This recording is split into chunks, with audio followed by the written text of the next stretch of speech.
Following today's Iranian missile attack on Israel, Foreign Affairs Minister Melanie Joly there delivering a plea to Canadians in Lebanon, urging them to leave that country.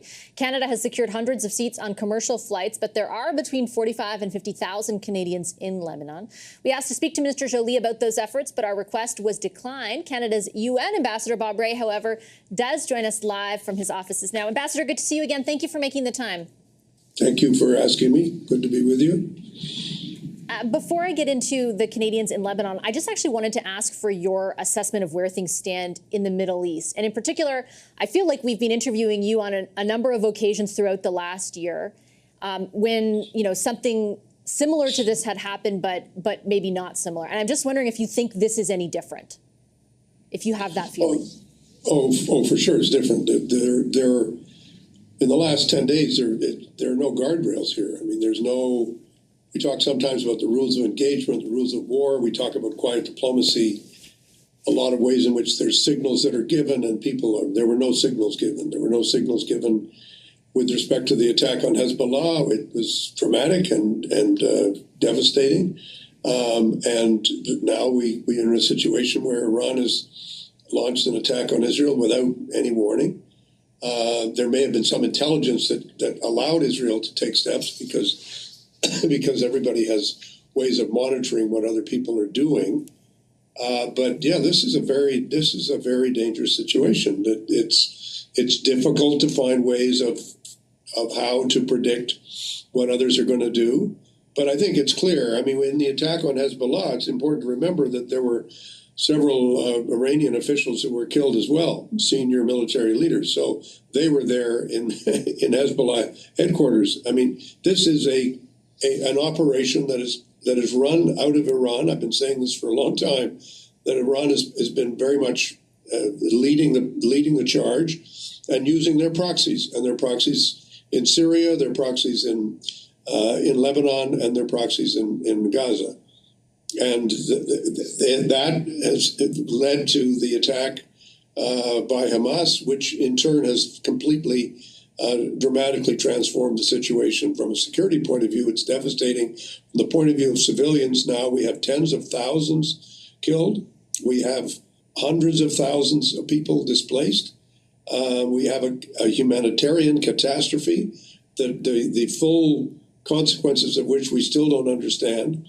And there's no predicting yet whether we're going to get to a position of some kind of stability, a political path forward, diplomatic ways of resolving. Right now, we're into a situation where every part of the conflict, every geographic area is in turmoil. So yeah, is it different? It's worse. It's much worse, much more serious than it was a week ago or a month ago. And what is your assessment of the prospects of, I mean, you mentioned the proxy war being fought, right, or war by proxy. What is your assessment after the events of the last, 8 hours of the prospect for a more conventional war between Iran and Israel? Well, I think everybody has to take a deep breath. I mean, I continue to believe that the escalation that's taking place right now has potentially very serious consequences.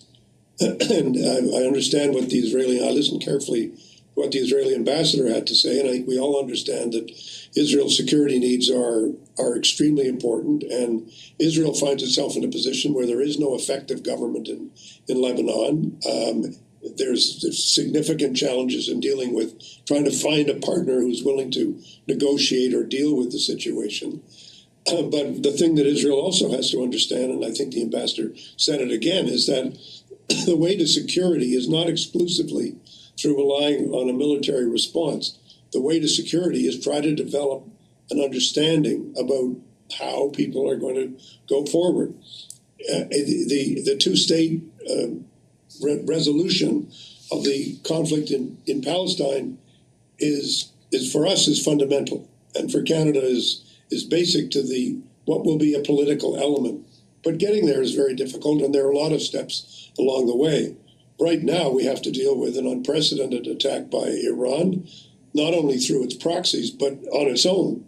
And so you asked me the question, what does this do to the prospect of a war between Israel and Iran? It certainly doesn't make it less likely, but we have to do everything we can to continue to urge everybody to take the steps necessary to protect yourself, yes, but recognize that that's not alone going to solve the problem. There has to be a de-escalation, which will lead to a ceasefire that leads to political discussions, but we have to put all the aspects of that political discussion on the map. If anybody thinks that there's a solely military solution to the challenge that's posed by Iran or anybody else, they're mistaken. That's not only going to be solved by a military response.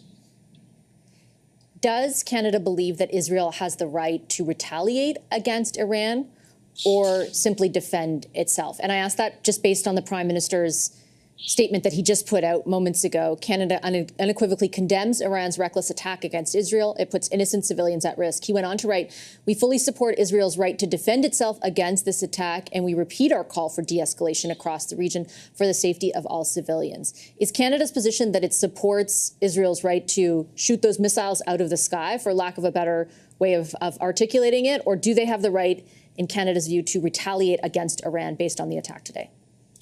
Well, under the rules of war, under the rights of self-defense, a country is allowed to defend itself by dealing with the sources of where the attacks are coming from.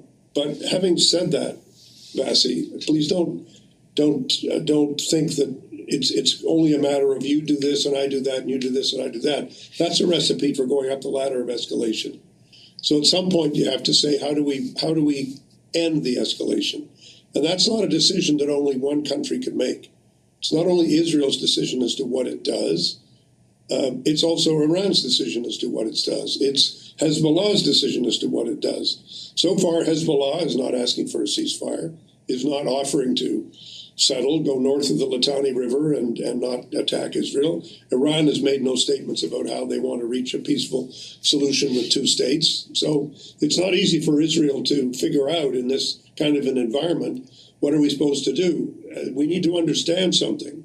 A ceasefire is not a surrender.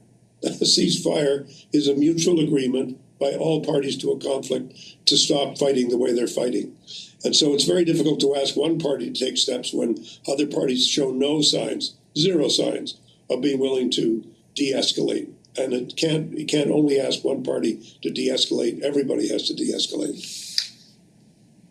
All right, Ambassador, I'm going to leave it on that note. I appreciate you making the time for the conversation as always. Thank you. Thank you. Good to talk to you.